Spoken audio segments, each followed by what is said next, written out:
Hello, my name is Matthew Kilbride.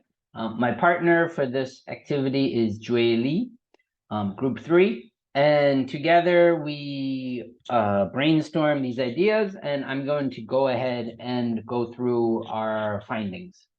So the standard we got was this one, standard CC.6.0.4, to determine or clarify the meaning of unknown and multiple meaning words and phrases based on grade 6 reading and content, choosing flexibly from a range of strategies.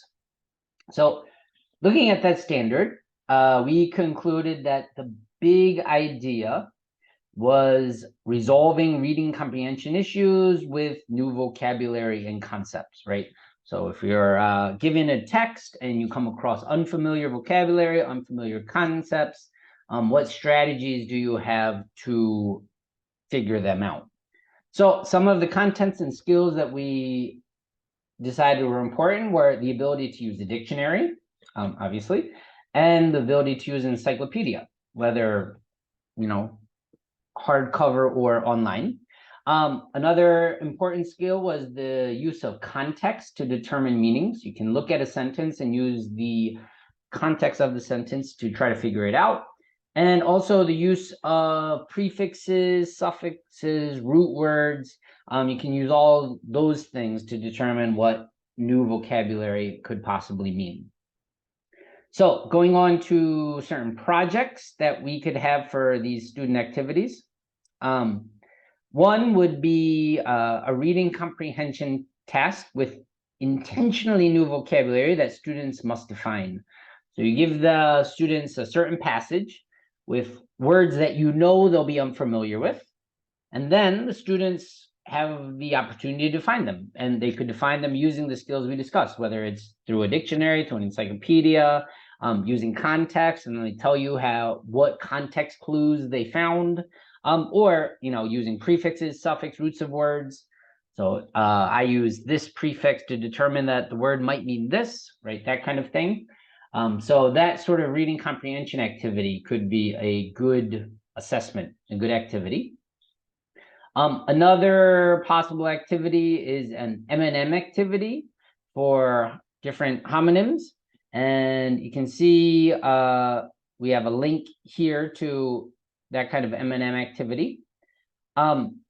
Another possible assessment would be that students could create their own sentences using the words, right? So if they learn a new word, they figure out in context what it means, then they themselves could apply it and use it meaningfully in a sentence. So we'll give them the opportunity to use the word and demonstrate their understanding of the word by creating their own sentences. Another possibility would be a Kahoot, correct the spelling here, Kahoot quiz to check students' understanding. So that'd be a good group activity, using technology, fun, different way to check students' understanding. Students kind of using a more artistic assessment, or project-based assessment. They could create word books in which they illustrate or write example sentences for their new vocabulary. They could, as they go, increase these word books, so then eventually they have their own small dictionary of sorts, and which is an ongoing project and one that they can go back to over and over again and refer to as they move forward. And then the question of how we can monitor for progress during these activities, during these assessments. So an easy way and kind of a fundamental way is that teachers can ask questions, right? To determine how well students understand new vocabulary, new concepts, right? So that's kind of an immediate assessment, immediate monitoring for progress. And then given the assessments, given the projects we suggested, as the students are working, the teacher can move around the classroom. They can offer students suggestions. We can help build sentences together. We can suggest illustrations.